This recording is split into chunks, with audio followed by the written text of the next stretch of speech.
All right, let's talk about one of the biggest industrial stories of our time.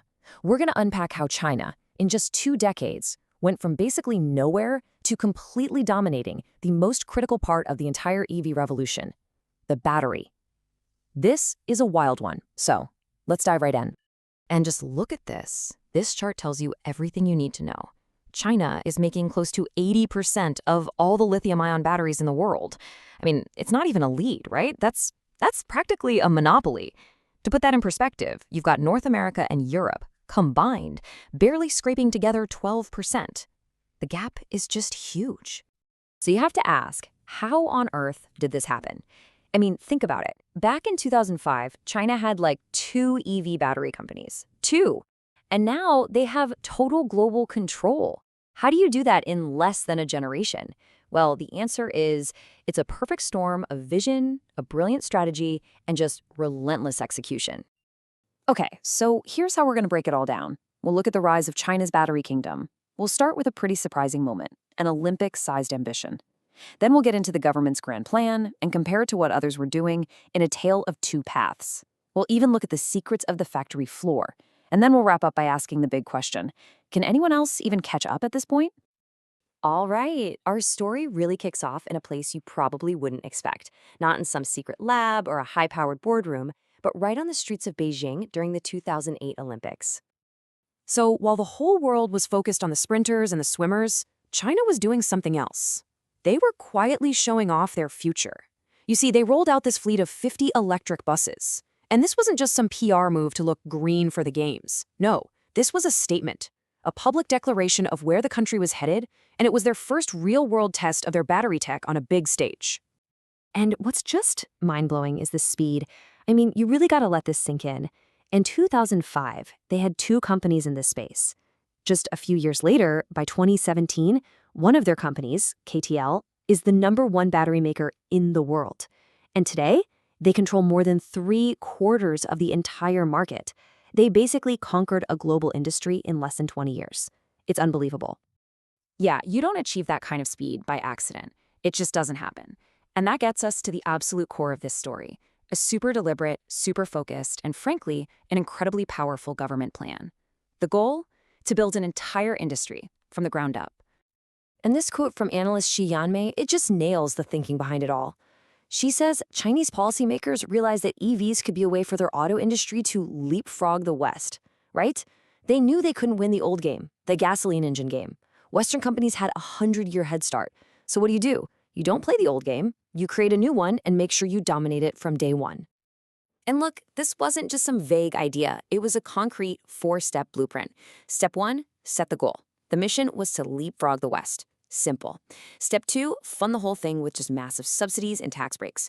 Step 3, protect your home turf. They created a whitelist that basically meant only domestic suppliers could get the big contracts. And finally, step 4, force everyone to play along.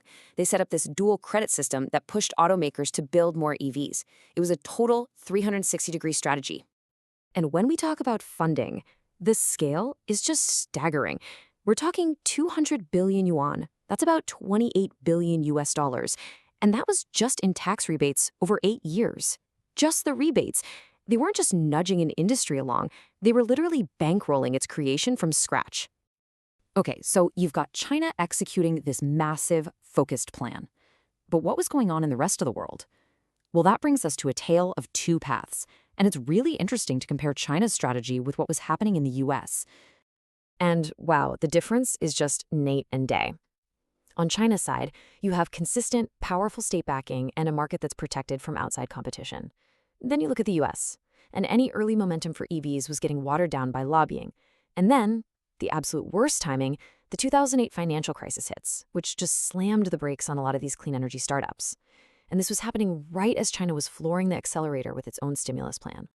And if you want a perfect example of this, just look at the story of a company called A123. This was supposed to be a rising American star. It had incredible tech coming out of MIT. But it ran into financial problems. And guess who swooped in to buy it? A Chinese company, Wansheng. It's the perfect illustration. The US was losing its most promising companies right when China was busy building its future champions. But here's the thing. All that government support, as important as it was, is only half the equation. The government basically opened the door, but it was the Chinese companies themselves that had to storm through it. And they did. So now, let's go inside and look at the secrets of the factory floor. So these Chinese companies developed this incredible corporate edge. They did things like master vertical integration. That just means they own the whole supply chain, which gives them amazing cost control. They built factories on a scale nobody else could even imagine. But maybe the most important thing, they created this giant pool of what they call practicing engineers. These are the people who are absolutely essential for taking a cool idea from a lab and figuring out how to actually make millions of them cheaply and efficiently.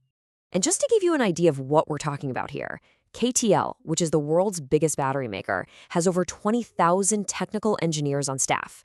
That is literally an army of experts, all focused on one single mission: make better batteries, make them cheaper, and make them faster than anybody else on the planet.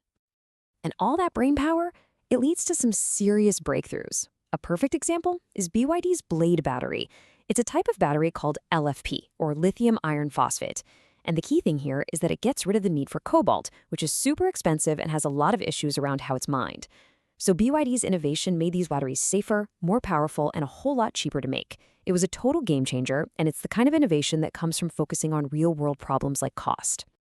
So you add it all up, this massive government plan, the incredible execution by the companies, this constant drive for innovation, and what you get is a lead that is just enormous. Which, of course, brings us to the big, final question: is it even possible for anyone else to catch up? I mean, when you look at the numbers, the challenge looks, well, almost impossible. China now controls close to 85% of the world's battery production capacity. That means the entire rest of the world, everyone, is fighting over the last 15%. The scale of what they've built is just on another level. And pretty much all the experts agree on this. You can't just build a few new factories and call it a day. To compete, you have to replicate their entire ecosystem. We're talking about the specialized clusters of suppliers, the deeply integrated supply chains, that massive pool of engineers. Building all of that from scratch is an incredibly difficult task. Some would even say it's impossible. So the question remains, after 20 years of this focused, relentless push, is China's lead in the battery race just insurmountable? Well, I'll leave you with this final thought from Taylor Ogan. He's the CEO of Snowbull Capital, so he watches this stuff for a living. When someone asked him if another country could catch up, his answer was pretty blunt. He just said, they're just so much further ahead.